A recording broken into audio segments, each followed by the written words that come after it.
Okay, let's bring on board then our market experts. On the show this evening is Zyfin Capital Sanjay Sachdev, and market expert Dipan Mehta is here with us as well.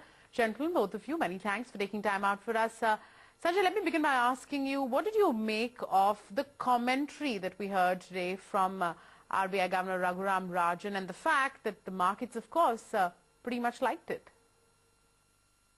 I think that the underlying tone was relatively very positive and reformist, and more of a role of a partnership between government and the Reserve Bank of India, because if you see that the Reserve Bank of India has actually maintained its independence by continuing to be keep rates steady. At the same time, they have been dovish by reducing the SLR and also allowing for more capital flows to move more into productive sectors, thus facilitating the government's plan to move forward with reform and at the end of the day try to reduce the cost of capital, which is critical for the economy at this stage. Deepan, how are you looking at the road ahead for markets from here on, especially in the more near term as a trader? What are the triggers or trends the market would read from? Well, I think market seems to be in fine shape, and maybe the broad market indices are not reflecting the bullish underlying bullish sentiment, perhaps because a lot of the tech and pharma companies which have got very high weightages in the Sensex and the Nifty, those have been underperforming. I think mid-cap index is doing extremely well, small cap index is also doing extremely well, and money really pouring in, maybe not so much from the FIIs and the institutional investors, but certainly there's a pickup in the retail investor and the HNI segment, and volumes are extremely strong on the cash market side. That has been the highlight of the last few weeks since the election, that the volumes in the cash market have surged maybe double what we were used to seeing.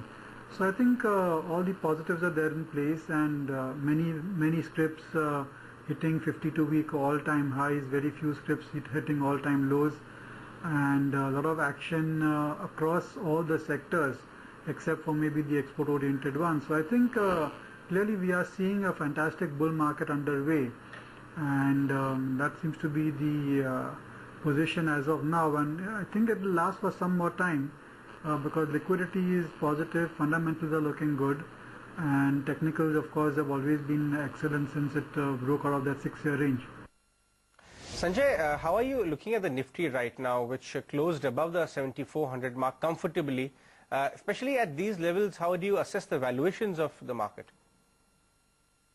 Well, I think this is not currently a valuation-driven market, because this is much more of a momentum-driven market, if you ask me.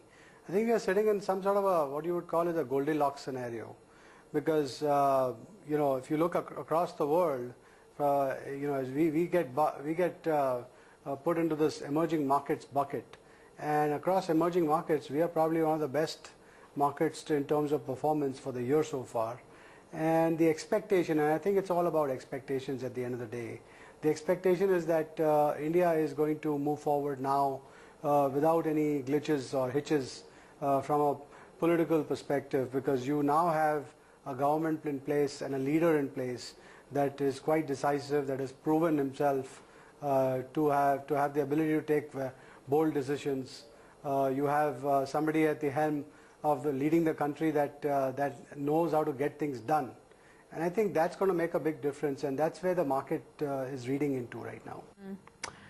Dipan, let's talk about today. Metals have seen quite a run-up and a stellar rally. What's happening there, and do you believe that valuations look cheap?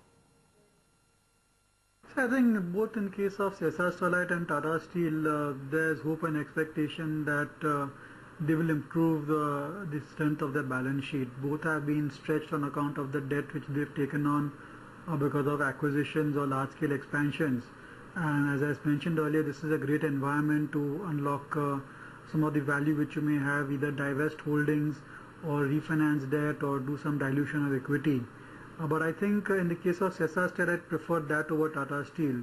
I think the present government will take a more pragmatic view, and maybe they will be able to acquire Hindustan Zinc completely, and that could open the floodgates for Essar Stolite. and would mean fantastic from point of view of reducing debt and providing steady cash flow to fund all the various expansion projects which have been committed. The company hasn't announced any fresh expansion plans or acquisitions, thankfully, but whatever they have on their plate, I think that will move smoothly if HZL Hindustan Zinc is absorbed completely into the company and they are able to access the cash flows and the liquid investments which are there on the books of the company. So definitely positive on Essar Sterlite. In the case of Tata Steel, I think the losses as far as UK subsidiary are concerned have been contained, and large scale expansion domestically going on stream. So I think earnings will look pretty decent over the next 2-3 years or so. So I think both these companies certainly look positive at this point of time.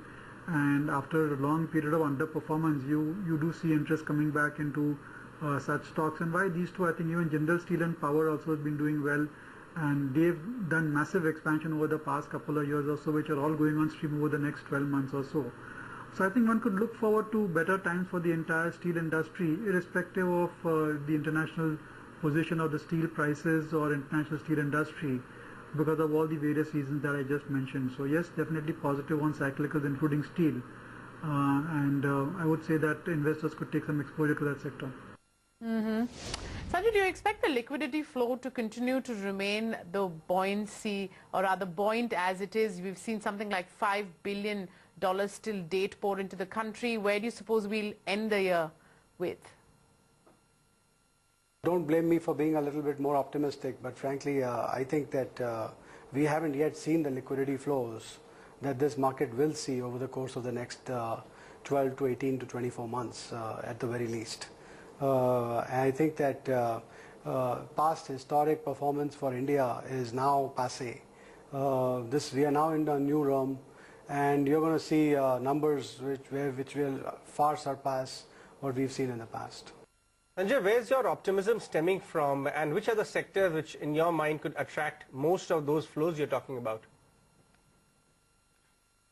Well, I think the biggest issue with getting growth going today is infrastructure.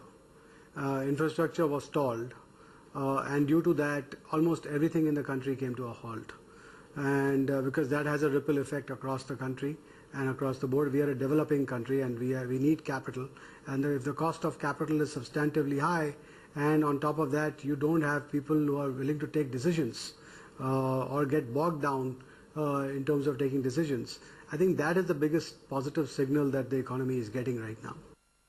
Let's talk about growth then. What kind of growth are we talking about India can get back to by the time the new government completes its first term, in your view? Well, I have no doubt in my mind that I think in the short term there will be clearly some pain, and I don't think we're going to get up to the high levels and numbers that everybody expects. But I think we will move slowly and gradually because there is a lot of work that has to be done. There has to be a very massive partnership between states and center. There has to be a big partnership between the Reserve Bank of India and the government. There has to be what you would say is somehow we have to try and bring the cost of capital down. Somehow we have to instill a lot more confidence in terms of real results in the economy. But I have no doubts to see that over a 5-year period we should be able to get back to the 8% growth rates. What about the broader markets? You know, mid-caps is something, Sanjay, where really the market is looking for value. How are you approaching that particular theme? Well, I think the mid-cap story is here to stay much because today's mid-caps are tomorrow's large caps, and I think that you'll see the growth story for the mid-caps to be much faster than the large caps actually, and there are some great companies in that segment, across the board. We are particularly hot because on specifically like companies in the auto segment as well as in the capital goods segment and in the consumption segment. So if you look at any of these sectors, I think you can't go wrong. All right, Sanjay, Deepan, thanks a lot for joining us on the show with your perspective on markets. But not just that, Rhythm Desai of